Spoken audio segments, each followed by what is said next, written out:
सलमान चिश्ती को समझाने वाले डीएसपी को एपीओ कर दिया गया है। अजमेर दरगाह डीएसपी को एपीओ किया गया है। डीएसपी संदीप सारस्वत को एपीओ किया गया। पुलिस मुख्यालय ने आदेश जारी किए हैं। डीएसपी ने आरोपी सलमान चिश्ती से कहा था, बोल देना नशे में था ताकि बच जाओ।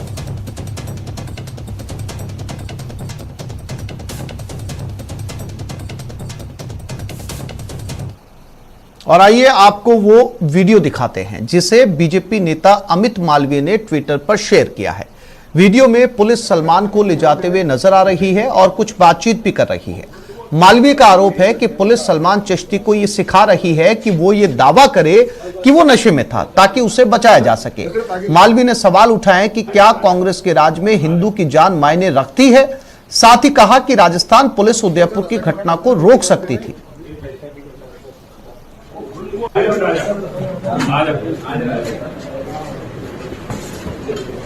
सा नशा करना कहते हैं मिट्टी बढ़ाते नहीं वो नशे में था ताकि पीछे वो लग रही है।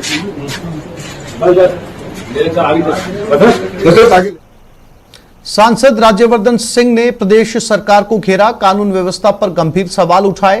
प्रदेश सरकार और पुलिस की भूमिका को संदिग्ध बताया। अजमेर, करौली, उदयपुर की घटना पर सवाल उठाए। दहशत फैलाने वालों को सरकार द्वारा संरक्षण देने का आरोप है। पुलिस प्रशासन दंगों के लिए उकसाने वालों से नरमी बरत रही है। तुष्टीकरण के लिए आतंक फैलाने वालों को सरकार बचा रही है। राज्य में कानून व्यवस्था को पूरी तरीके से उन्होंने चौपट बताया। अजमेर दरगाह का एक खादिम है, उसका नाम है सलमान चिश्ती। वो खुलेआम धमकी दे रहा है, कह रहा है किसी को मारने की, काटने की, और प्रोत्साहित भी कर रहा है कि जो ऐसा करेगा उसे पूरी जायदाद, जमीन वगैरह देंगे। ये खुलेआम हो रहा है राजस्थान में। उसे राजस्थान पुलिस ने पकड़ लिया, लेकिन पकड़ने के बाद एक और वीडियो वायरल हुआ है जिसके अंदर राजस्थान की पुलिस एक तरह से दिखा रही है कि राजस्थान में ये सब घटनाएं क्यों हो रही हैं, किसके इशारे पर कन्हैया को सिक्योरिटी नहीं दी गई। आप वीडियो देखेंगे तो समझ जाएंगे कन्हैया को क्यों धक्के मार के निकाल दिया गया। या फिर जितनी भी घटनाएं हो रही हैं, करौली के अंदर जो कॉर्पोरेटर था जिसने हिंसा करी, दंगे करे, वो उसको आज तक नहीं पकड़ा गया। आप इस वीडियो को देखकर समझ जाएंगे, क्योंकि इस वीडियो के अंदर राजस्थान की पुलिस इस अजमेर दरगाह के खादिम को समझा रही है कि कैसे अपना बचाव करना है। कि कह देना कि नशे के अंदर उसने ये बात कही। नहीं थम रहा विवादित भाषणों का सिलसिला। अब एक और वीडियो वायरल हुआ है। अंजुमन सचिव सरवर चिश्ती का वीडियो वायरल हुआ है। अंजुमन चुनाव जीतने के बाद का ये वीडियो बताया जा रहा है। देश में जिस तरह से व्यवहार हो रहा है उसके खिलाफ ऐसा आंदोलन खड़ा करेंगे कि पूरा हिंदुस्तान हिल जाएगा। न्यूज 18 इस वायरल वीडियो की पुष्टि नहीं करता।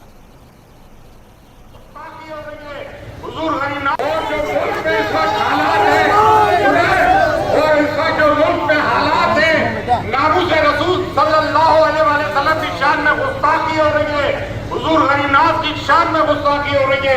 ये हम कभी कबूल नहीं करेंगे। ऐसा आंदोलन करेंगे कि वो जो मुल्क में इस वक्त हालात है, वो इस वक्त जो मुल्क में हालात है, नामूस रसूल।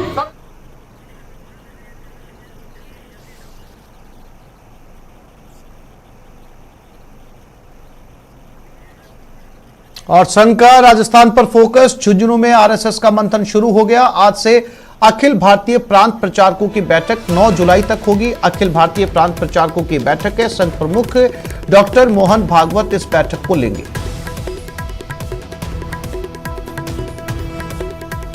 तो आज से अखिल भारतीय प्रांत प्रचारकों की यह बैठक है।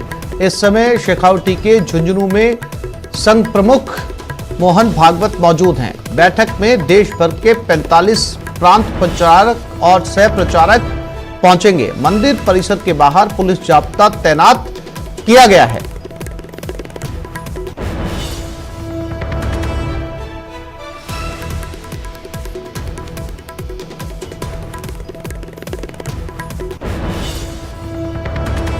नौ जुलाई तक अखिल भारतीय प्रांत प्रचारकों की यह बैठक चलेगी।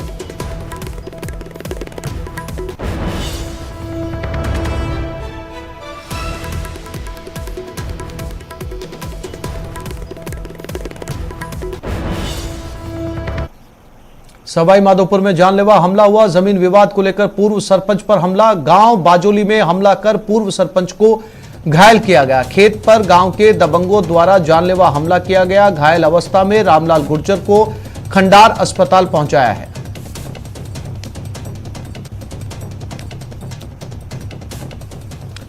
खेत पर गांव के दबंगों द्वारा यह हमला किया गया। घायल अवस्था में रामलाल गुर्जर को खंडार अस्पताल पहुंचाया गया। जमीन विवाद को लेकर पूर्व सरपंच पर यह हमला हुआ है। सवाई माधोपुर की घटना, सवाई माधोपुर के गांव बाजोली में यह वारदात सामने आई।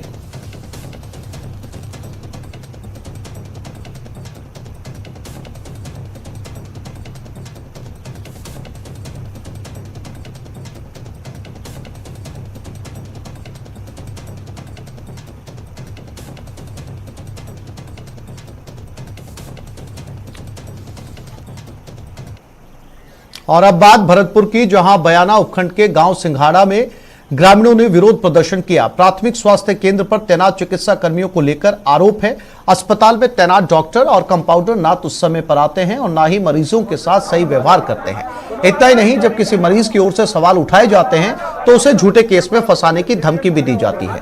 ग्रामीणों की मांग है कि उन्हें यहां से हटाया जाए। विभागीय टीम अस्पताल में स्टाफ की जांच करने पहुंची तो ग्रामीणों ने टीम के सामने तैनात चिकित्सा कर्मियों का विरोध किया और उन्हें हटाने की मांग रखी। डॉक्टर अंकिता खेची और राम बाबू कंपाउंडर हर बातें डॉक्टर हटना चाहिए, डॉक्टर और कंपाउंडर, नहीं तो गांव विरोध और ज़्यादा विरोध करेगा क्योंकि इनका सही व्यवहार नहीं है, इनका सही हिसाब किताब नहीं है, ना ये ढंग से दवाई देते हैं।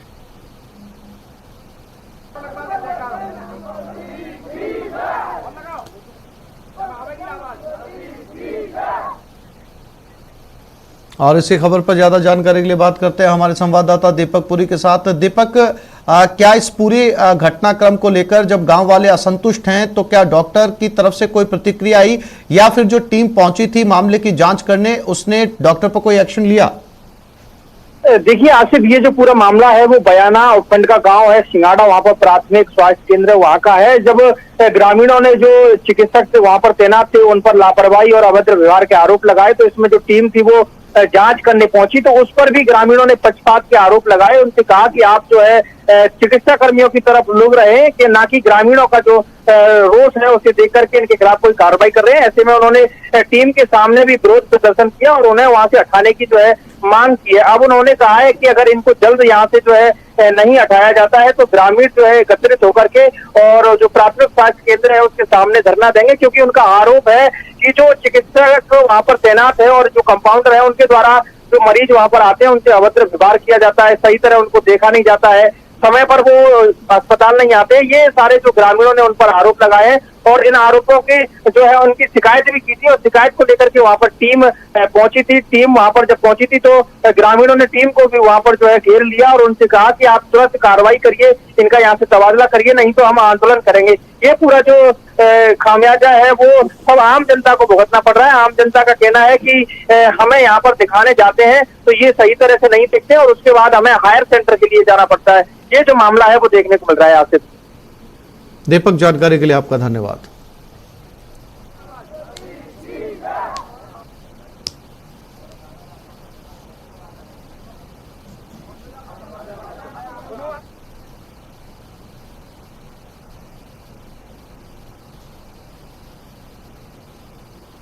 और दौसा में ग्रामीणों का गुस्सा फूट पड़ा। स्कूलों पर ताला जड़कर प्रदर्शन किया गया। टीचर और सुविधाओं के अभाव पर नाराजगी है। सीकराय उपखंड के मोहलाई स्कूल का ये पूरा मामला बताया जा रहा है।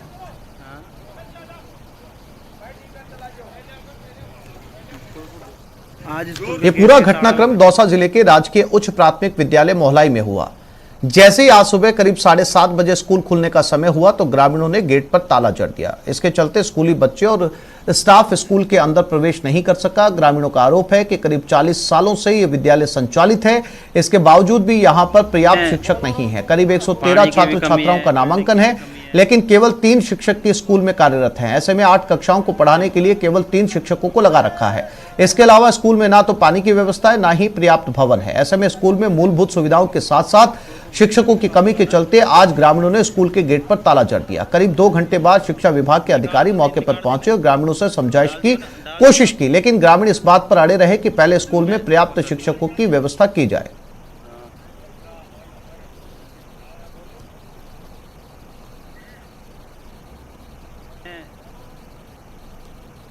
स्कूल के गेट के ताला लगाया है, क्यों लगाया ताला? क्योंकि हमारे स्कूल में मास्टरों की कमी है, इसलिए। पानी के पीने के लिए? हाँ, पानी की भी कमी है। ये मामला तो बहुत संगीन है।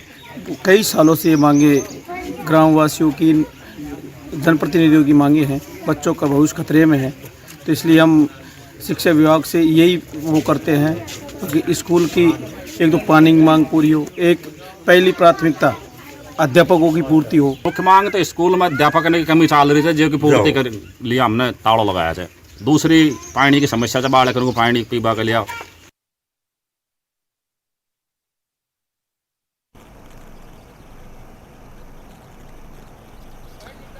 तो ये दौसा की घटना है। गांव वालों की मांग ये है, बच्चों की मांग ये है कि यहां पर शिक्षकों की कमी है। केवल 3 शिक्षकों के ऊपर पूरा स्कूल चल रहा है, जिससे बच्चों को वो पूरा समय नहीं दे पाते। बच्चों के तमाम सब्जेक्ट पढ़ाई के दूसरे विषय छूट जाते हैं। इसके लिए यहां पर शिक्षकों की प्रॉपर व्यवस्था की जाए।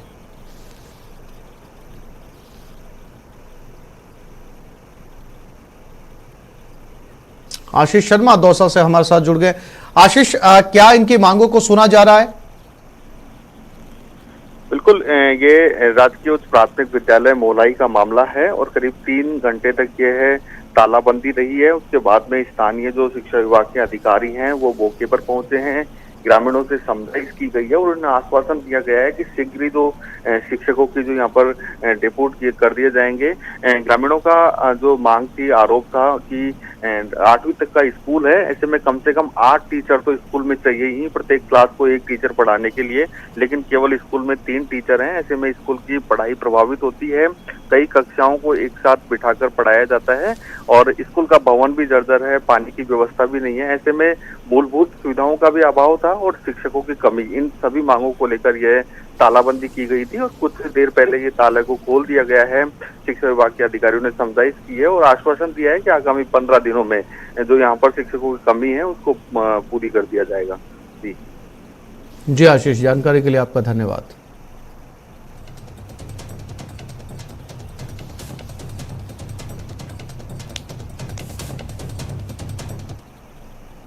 श्रीगंगानगर में स्कूल पर तालेबंदी जारी है। तीसरे दिन भी स्कूल पर ताला लगा रहा। स्कूल को क्रमोन्नत करने की मांग है। अपनी मांगों पर ग्रामीण अड़े हुए हैं। रायसिंह नगर के ततारसर गांव के स्कूल का ये पूरा मामला सामने आया है।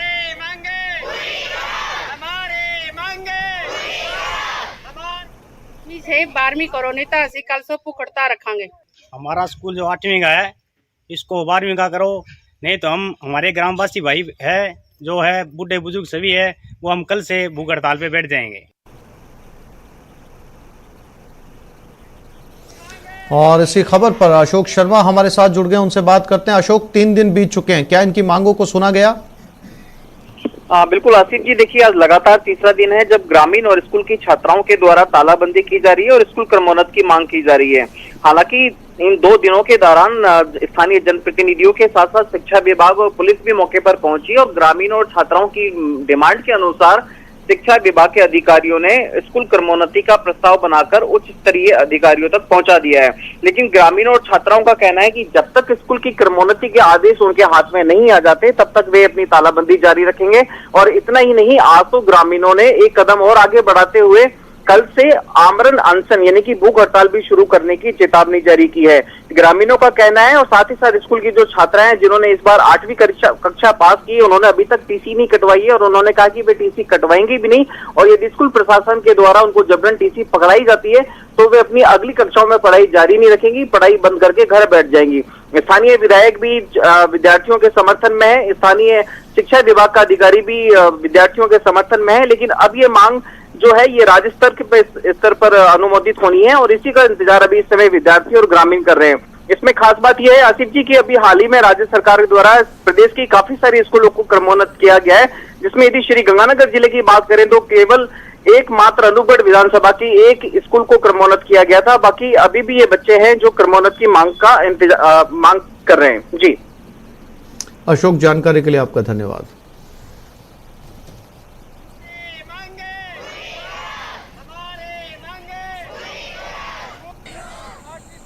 और कोटा के दौरे पर ओम बिरला सामाजिक कार्यकर्ताओं से संवाद किया। संसदीय क्षेत्र में 75,000 पौधे लगाने का लक्ष्य रखा गया है। जो प्रोसेस पूरा करने के बाद प्रोडक्ट बन जाता है ना, कहीं ना कहीं चूक हो जाती है उसकी। सुबह ही मैंने पट्टी डाल दी थी और प्रोसेस करेगा, पूरा प्रोसेस करके बनेगा, कोई मशीन में से जब प्रोसेस करके पूरा। भरतपुर शहर की सफाई व्यवस्था के लिए लंबे समय बाद कंपनी और सफाई कर्मचारियों के बीच सहमति बन गई है। अब निजी कंपनी सफाई के लिए मजदूरों को 270 और चालकों को 293 रुपए प्रतिदिन के हिसाब से भुगतान करेगी। अस्थायी सफाई कर्मचारियों का कहना है कि वो लंबे समय से नगर निगम में सफाई का काम कर रहे थे और निजी कंपनी के आते उनको हटा दिया गया, जिसका उन्होंने विरोध किया था और निजी कंपनी को शहर में सफाई नहीं करने दी थी। इसके कारण जगह जगह गंदगी के ढेर लगे हुए थे। इसको लेकर निगम प्रशासन ने अव्यवस्थाओं के चलते शहरवासियों से माफी भी मांगी है और कहा है कि लोगों को हुई परेशानी का हमें बहुत खेद है। आज से पूरी तरह सफाई व्यवस्था सुचारू होगी। अभियान चलाकर जगह जगह लगे गंदगी के ढेरों को हटाया जाएगा और 2 दिन बाद पूरी तरह से सफाई व्यवस्था सुदृढ़ कर दी जाएगी।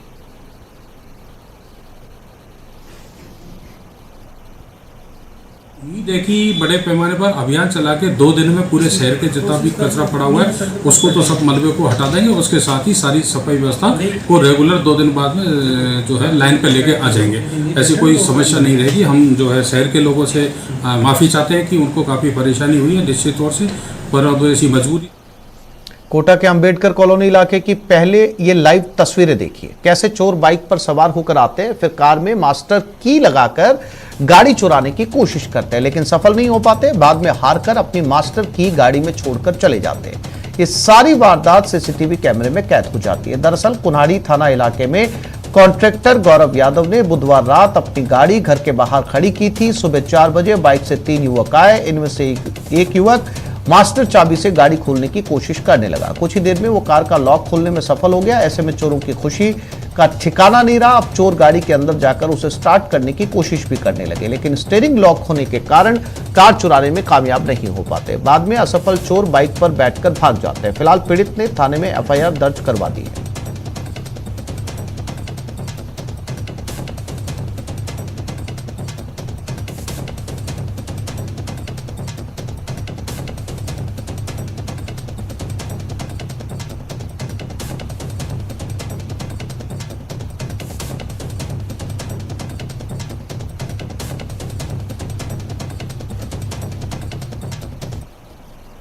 दौसा के बांदीकुई शहर में बीती रात चोरों ने जमकर धमाचौकड़ी मचाई।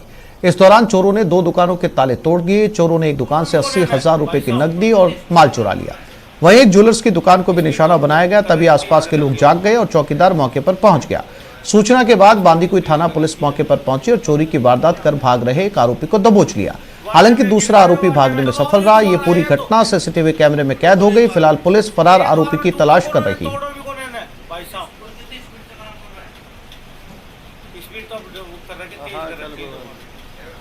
तो ये चोरी की दूसरी तस्वीर सीसीटीवी कैमरे में। हालांकि पुलिस ने एक चोर को दबोच लिया है।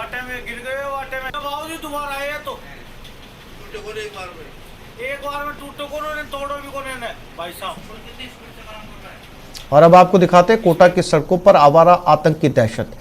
पहले तस्वीरें देखिए। बीच सड़क संग्राम हो रहा है, सांडों का संग्राम। सांड आपस में लड़ रहे हैं। बीच सड़क लड़ते लड़ते और सड़क पर आतंक मचाते रहे। कभी गाड़ी को टक्कर मारते तो कभी कपड़े की दुकान को। सांडों की लड़ाई में 2 लोग घायल भी हुए। तस्वीरें कोटा के रामगंज मंडी की हैं।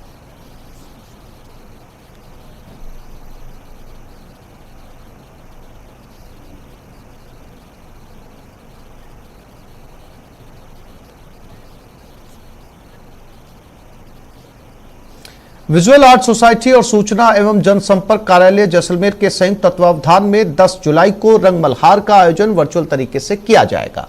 घर से कलाकार कपड़े के झंडे पर अनोखे अंदाज में कला को उकेरेंगे। अंतर्राष्ट्रीय स्तर पर हर साल आयोजित होने वाली रंग मल्हार कार्यक्रम में इस बार देश विदेश के नामचीन कलाकार जुड़ेंगे।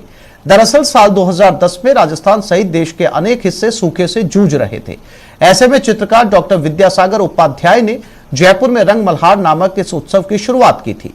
संयोग से उस दौरान अच्छी बारिश हो गई, तब से आयोजन हर साल किया जा रहा है। आए, रिमझिम आए और झमाझम आए, इसीलिए रंग मल्हार का आयोजन होता है। हमारे साथ डॉक्टर उमेश है, कलाकार भी है और आयोजन भी करवा रहे हैं। रंग मल्हार का अंतर्राष्ट्रीय लेवल पर आयोजन इस बार जैसलमेर को कमान मिली है। क्या कुछ तैयारियां, क्या कुछ रहने वाला है इस बार खास? 10 जुलाई 2022 को अंतर्राष्ट्रीय स्तर पर 13वें रंग मल्हार का आयोजन किया जा रहा है, जो राजस्थान के समस्त जिलों सहित देश के कुछ चुनिंदा शहरों एवं इससे विदेशी कलाकार भी इस बार इसमें जुड़ेंगे। और जैसलमेर में ये तीसरा आयोजन है और पहले 2 आयोजन जैसलमेर में भी हम कर चुके हैं और संयोगवश उस दिन अच्छी बारिश हुई आयोजन के दिवस ही। कहीं ना कहीं जो है रंग मल्हार से खुशियां और अधिक बढ़ जाती है, कलाकारों का वो उत्साह जो बारिश के लिए होता है। तो इस बार क्या कुछ खास रहने वाला है इस प्रतियोगिता में? यह एक इवेंट है, प्रतियोगिता नहीं है। और इसमें एक सबसे खास बात यह है कि इसमें कैनवास की जगह किसी विषय वस्तु को लेकर के चित्रांकन किया जाता है। जैसे पिछले कुछ साल